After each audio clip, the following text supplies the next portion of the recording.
लोग उन्हें mother Teresa के नाम से जानते हैं। जब भी उनका नाम आता है तो बताया जाता है कि वो करुणा, दया और सेवा भाव की प्रतिमूर्ति थी। उन्हें शांति का नोबेल पुरस्कार मिला और कांग्रेस सरकार ने उन्हें भारत रत्न का सम्मान दिया।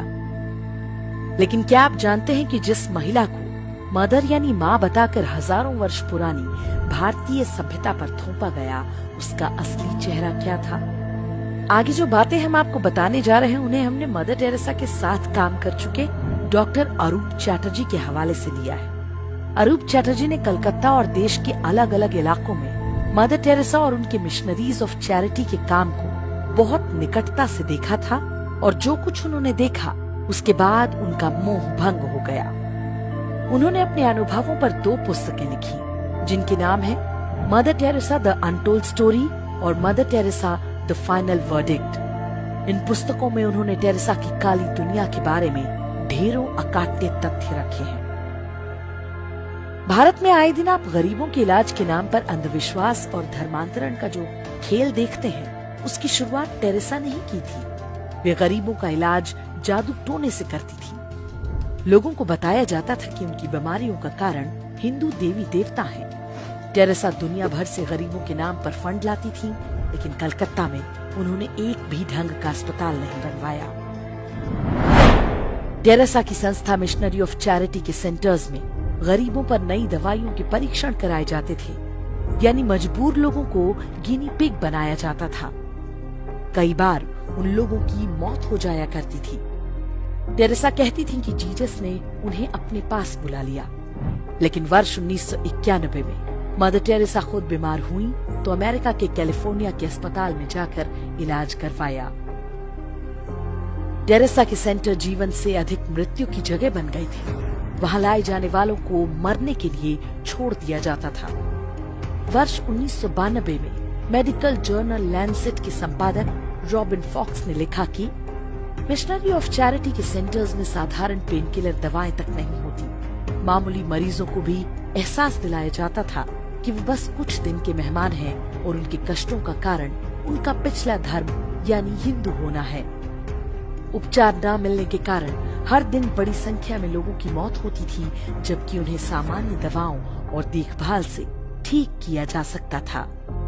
मिशनरी ऑफ चैरिटी के सेंटर्स में उन्हीं गरीबों को खाना दिया जाता था जो ईसाई बनना स्वीकार करते थे। डॉक्टर अरूप चैटर्जी ने बताया कि कोलकाता सेंटर में मात्र 300 लोगों के लिए खाना बनता था, लेकिन टेरेसा प्रचार करती थी कि वे हर दिन हजारों लोगों का पेट भर रही हैं। टेरेसा जिन गरीबों के बच्चों को अपने सेंटर्स में लेती थी, उनके माँ बाप से एक फॉर्म भरवाया जाता था कि अब उनका अपने बच्चे पर कोई दावा नहीं होगा।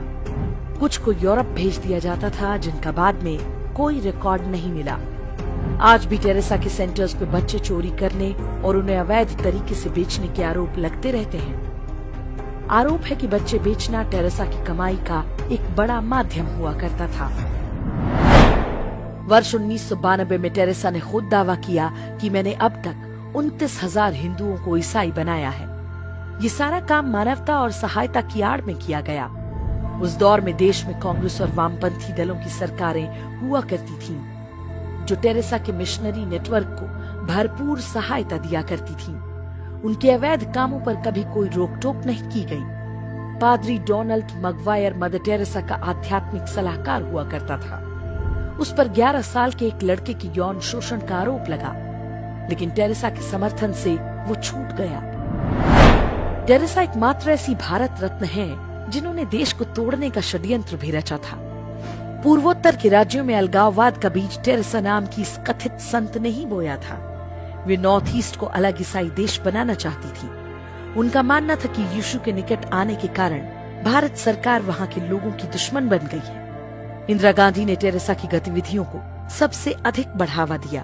परिणाम ये हुआ कि जब इंदिरा गांधी ने देश में आपातकाल लगाया तो उनके समर्थन में सबसे पहले टेरेसा का बयान आया। दुनिया के सबसे भ्रष्ट तानाशाह टेरेसा की मिशनरी ऑफ चैरिटी को सबसे ज्यादा फंड दिया करते थे। हथियार कंपनियां और ड्रग्स तस्कर भी टेरेसा को खूब चंदा देते थे। इनका बड़ा हिस्सा भारत में लोगों को लालच देकर ईसाई बनाने के लिए इस्तेमाल हुआ। टेरेसा भारत में रहती थी, लेकिन अपना सारा पैसा वो वेटिकन के बैंकों में रखा करती थी। मरने के बाद भी उनका ये पैसा भारत नहीं आया। वर्ष 2017 में ये समाचार आया था कि यदि टेरेसा के पैसों को निकाला जाए तो वेटिकन के बैंक खाली हो जाएंगे। वर्ष 2016 में वेटिकन ने टेरेसा को संत की उपाधि दी थी। जिन 2 चमत्कारों के आधार पर उन्हें संत घोषित किया गया, वो दोनों फर्जी साबित हो चुके हैं। दावा किया गया था कि पेट में ट्यूमर से जूझ रही पश्चिम बंगाल की एक महिला मोनिका बेसरा ने एक दिन अपने लॉकेट में मदर टेरेसा की फोटो देखी। उसके बाद उसका ट्यूमर पूरी तरह ठीक हो गया। लेकिन जिन डॉक्टर्स ने मोनिका बेसरा का इलाज किया था, उनका कहना है कि टेरेसा की मृत्यु के कई साल बाद भी मोनिका दर्द सहती रही थी। इस दौरान वो लगातार दवाएं लेती रही। दूसरा दावा ब्राजील के एक व्यक्ति के बारे में किया गया था। बाद में वो भी फर्जी निकला। टेरेसा के अंधविश्वासों की कहानी यहीं खत्म नहीं होती। वे अपने हर प्रवचन में बताती थीं कि सूरज धरती के चक्कर लगाता है। एक बार इंटरव्यू में पूछा गया तो कहा, बाइबल में लिखा है इसलिए यही सही है। टेरेसा आधुनिक विज्ञान की बातों को मानने के बजाय बाइबल में लिखी मूर्खतापूर्ण और दकियानुसी बातों को ही मान्यता देती रही। यह विडंबना ही है कि साधु संतों और विदुषियों के देश भारत में एक ढोंगी को इतना मान सम्मान दिया गया, सिर्फ इसलिए क्योंकि वो ईसाई थी और उसके सिर पर विश्व के शक्तिशाली देशों का हाथ था।